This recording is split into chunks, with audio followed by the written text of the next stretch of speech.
Bonjour. Donc tout d'abord, je voudrais vous remercier de m'avoir donné l'occasion de parler ici des recherches que l'on fait sur le Soleil, en particulier à l'Observatoire de Paris. Alors dans cet exposé, en fait, ce que je voudrais vous montrer, c'est que le Soleil n'est pas que cet astre jaune que l'on voit dans le ciel, mais qu'en fait, notre étoile offre bien des mystères qu'on essaye de comprendre à partir d'observations, de modèles et de théories physiques. Alors ici, dans les 20 minutes, je vais vous montrer surtout des observations et j'essaierai d'expliquer avec les mains à certains moments où sont les problèmes physiques. Je vais présenter dans un premier temps les diverses facettes du Soleil apportées par les observations qui sont faites, des observations de l'atmosphère du Soleil, qui est un milieu chaud, 2 millions de degrés, 1 à 2 millions de degrés, un plasma, donc c'est un gaz d'électrons et d'ions qui vivent un peu leur vie comme ils veulent, plus ou moins, par rapport à la matière neutre que l'on connaît sur Terre. Et donc, dans cette atmosphère chaude, variable, il y a un champ magnétique. Et en fait, les sujets de recherche que j'ai beaucoup abordés dans ma carrière, ce sont les sujets qui sont liés à l'activité du Soleil et qui ont comme origine, en fait, le fait qu'il y a un champ magnétique à la surface du Soleil et dans son atmosphère. Donc, je vais présenter les grandes questions qui se posent sur ces sujets et à la fin, j'essaierai de vous dire quelques mots sur une nouvelle mission qui vient d'être lancée, qui a été lancée le 10 février à Cap Canaveral et c'était un moment très important en fait pour moi de voir partir cette mission. Cette mission, c'est une mission européenne et on espère tous que dans les 10 années qui viennent, elle va apporter des moissons de nouveaux résultats. Donc, le Soleil, c'est notre étoile. C'est elle qui nous permet en fait de vivre puisqu'elle nous apporte l'énergie, la lumière. Comme toutes les étoiles, en fait, l'énergie est générée au sein de l'étoile dans ce qu'on appelle le noyau, qui est là encore un plasma, un gaz ionisé à très haute température, 15 millions de degrés, très dense. Dans ce noyau très dense, eh bien, peuvent avoir lieu des réactions de fusion nucléaire d'hydrogène en hélium. Donc ça, c'est ce qu'on essaye de faire dans les laboratoires de physique. Les étoiles font ça tout à fait naturellement. Et c'est ces réactions thermonucléaires qui permettent de fournir l'énergie et la lumière qui ensuite sort de la surface du Soleil. Alors, il faut savoir qu'entre le moment où l'énergie est générée dans le noyau très chaud, il peut se passer des millions d'années avant que l'énergie n'arrive à la surface du Soleil, car le milieu est très dense et il y a beaucoup d'interactions entre la lumière et la matière. Au-delà de cette surface, qui est une surface virtuelle, en fait, qu'on appelle photosphère, donc la sphère de photons, la sphère à partir de laquelle le rayonnement peut se propager jusqu'à nous. Donc, à partir de cette surface, on arrive dans l'atmosphère du Soleil, la couronne solaire, et dans ce milieu, eh bien, il y a des phénomènes explosifs, des éruptions et aussi, comme vous le voyez ici, des éjections de matière. Alors, pour donner ici quelques informations complémentaires, donc ici, ce sont des images qui sont reconstituées à partir de données qui observent le Soleil sur un satellite et en rayonnement ultraviolet. Donc, on ne peut pas voir ça avec nos yeux. Donc, alors pourquoi en ultraviolet ? Eh bien, c'est parce que l'atmosphère du Soleil est chaude et elle émet naturellement ces rayonnements UV. Donc, ce que vous voyez là, c'est le bord du Soleil. Vous voyez des régions sur le Soleil qui sont plus ou moins brillantes que d'autres. Ces régions qui sont brillantes, c'est ce qu'on appelle des régions actives. Et ensuite, en dessous, à la surface du Soleil, on a des endroits où on a des concentrations de champs magnétiques. Et donc, en fait, l'origine de l'activité solaire, c'est le fait qu'il y a des champs magnétiques à la surface du Soleil. Donc, comme vous voyez, là, c'est un film qui donc, sont des images reconstituées. Ça boucle un petit peu, donc on voit plusieurs fois le même phénomène. Donc, vous voyez, donc, à certains moments, il y a ce qu'on appelle des embriancements. Ça, c'est ce qu'on appelle le phénomène éruptif solaire. Donc, le plasma devient plus chaud et émet plus de lumière. Et à partir de cette région, vous voyez des bulles de matière, j'espère que ça se voit, qui montent dans l'atmosphère du Soleil. Ces bulles de matière ionisées, qui emmènent aussi une partie du champ magnétique du Soleil, peuvent se propager ensuite dans le milieu, ce qu'on appelle interplanétaire, c'est-à-dire le milieu entre le Soleil et les planètes, et arriver éventuellement jusqu'à l'environnement terrestre. Je reviendrai là-dessus plus tard. Alors donc, le Soleil, comme je vous l'ai dit, c'est une étoile active parce qu'il y a un champ magnétique. Alors, le champ magnétique, en fait, c'est mesuré à la surface du Soleil en analysant la lumière qui vient du disque solaire et en utilisant une propriété des atomes, de physique atomique, qui est l'effet Zeeman. Donc, à partir de l'observation de la lumière, on peut déduire des informations sur le champ magnétique à la surface du Soleil. Alors, là, vous avez vu, c'est un film qui vous montre une série d'images. D'abord, ce que vous avez peut-être pu remarquer, c'est que ces régions qui correspondent à des taches tournent de ce côté-là jusque-là. Ça correspond à la rotation du Soleil, parce que le Soleil tourne sur lui-même, comme la Terre, avec une période de l'ordre de 27 jours. À la différence de la Terre, eh bien, les couches qui sont à l'équateur ne tournent pas à la même vitesse que les couches qui sont au pôle. Et ça, c'est un des ingrédients essentiels pour comprendre la génération du champ magnétique. Je n'ai pas le temps d'expliquer ça en détail ici. Alors, le champ magnétique, en fait, ce que vous voyez ici, c'est que dans des régions donc, localisées à la surface du Soleil, vous avez ici des concentrations de couleur blanche et noire. Ça correspond à des champs magnétiques de différentes polarités. Donc, en fait, c'est comme si on avait des petits aimants là, à la surface du Soleil. Ce que vous pouvez remarquer, c'est que ces grosses concentrations sont à des latitudes particulières et que entre l'hémisphère nord et sud, eh bien, c'est inversé. Ici, on a du noir, du blanc, du noir. Et ça, c'est une caractéristique aussi du cycle d'activité solaire, dont je dirai peut-être quelques mots ultérieurement. Donc, à l'endroit où on a ces concentrations de champs magnétiques, eh bien, on observe avec nos instruments des taches à la surface du Soleil. Ces taches sont donc des régions sombres qui correspondent au fait à des régions qui sont un peu plus froides à la surface du Soleil, justement à cause du champ magnétique. Donc, je vous ai parlé donc des mesures du champ magnétique à la surface du Soleil. Ici, vous avez des détails un peu plus précis de la façon dont dans les régions actives, on a des configurations magnétiques un peu compliquées. Ce que vous voyez ici, c'est que, par exemple, on a des polarités nord et sud, on peut les appeler comme ça, qui sont très proches l'une de l'autre. En fait, à la surface du Soleil, il y a toujours des mouvements de matière. Donc, il y a toujours des mouvements qui font bouger ces lignes de champ magnétique les unes vers les autres.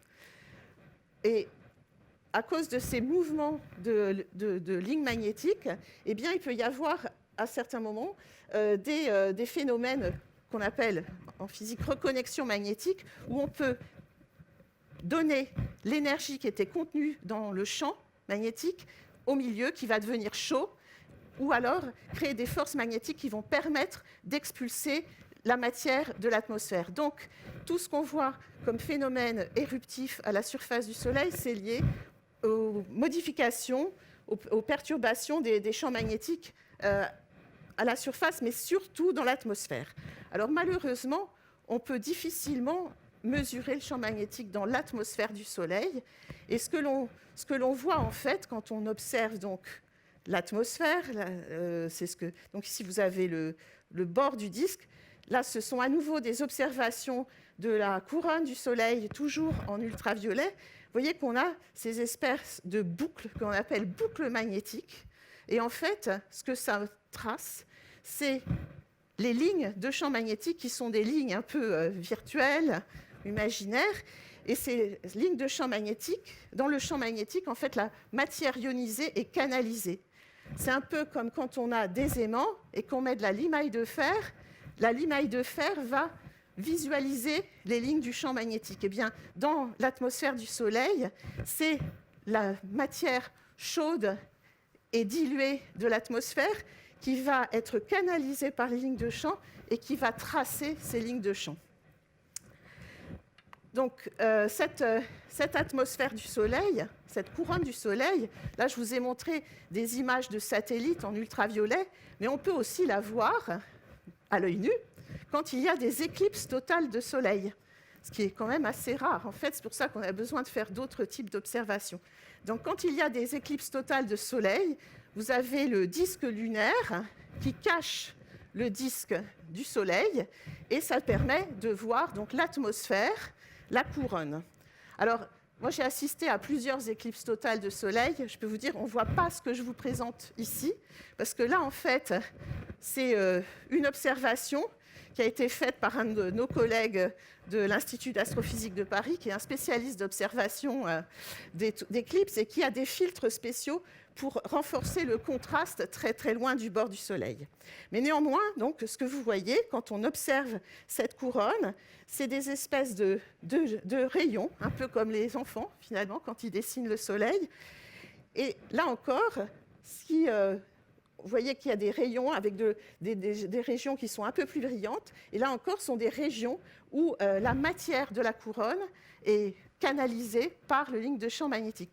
Donc là encore, toutes ces structures, ça vous trace les lignes de champ magnétique dans l'atmosphère du Soleil.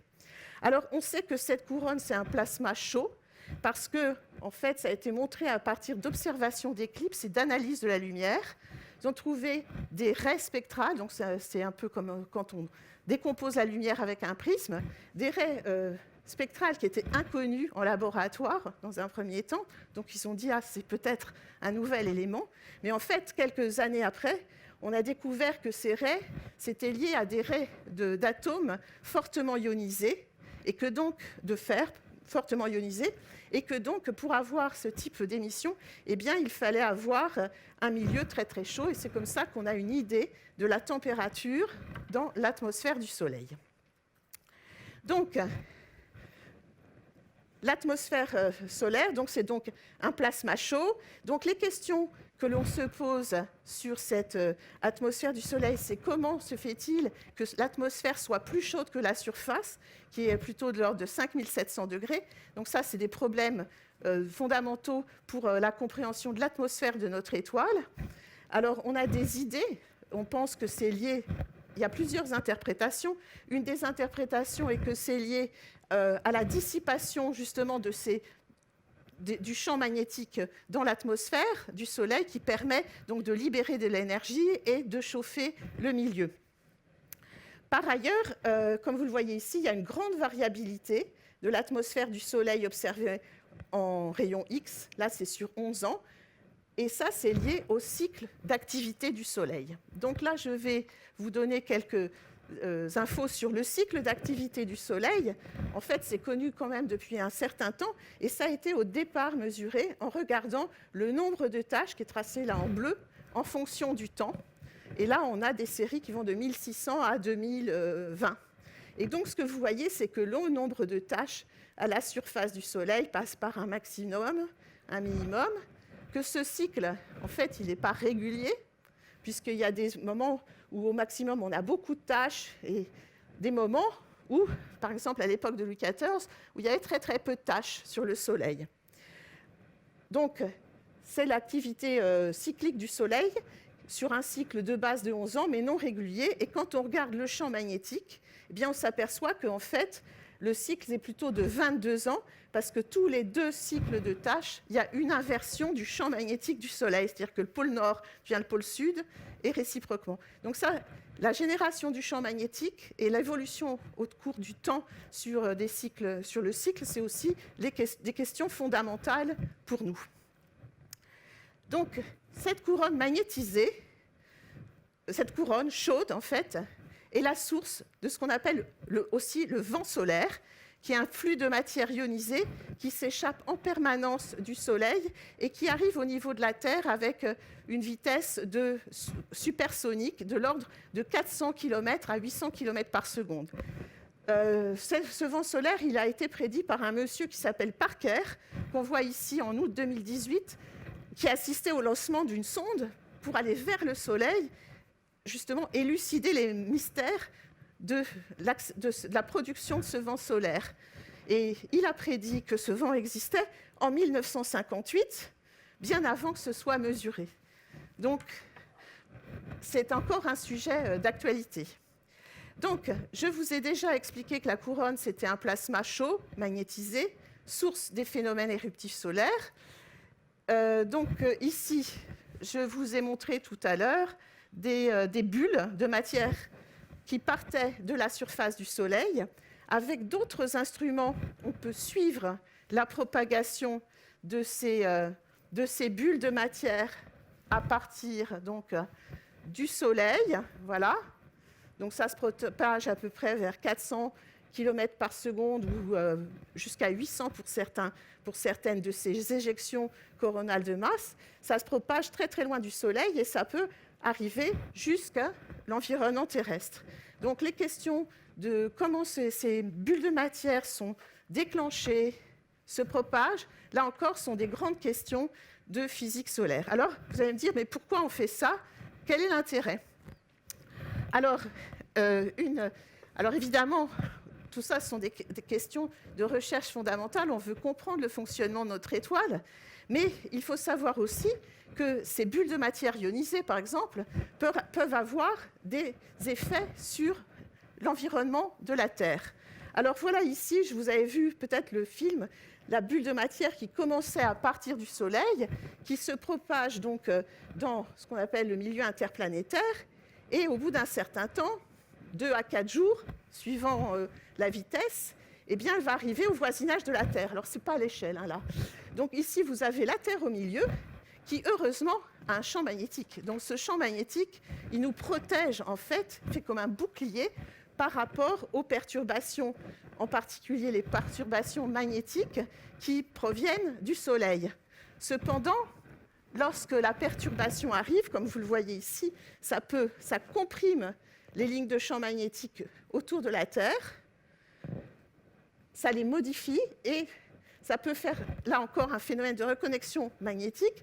Il y a des électrons énergétiques qui peuvent revenir au niveau de l'atmosphère de la Terre et faire des très jolis phénomènes qui sont les aurores boréales, mais il y a aussi des effets néfastes, par exemple, de ces particules sur les panneaux de satellites, et il y a d'autres effets néfastes qui sont liés aux perturbations du champ magnétique. Donc ça, les applications, l'étude de l'impact de l'activité solaire sur l'environnement terrestre magnétisé, c'est une nouvelle discipline qu'on appelle météorologie de l'espace. On aura 2 minutes.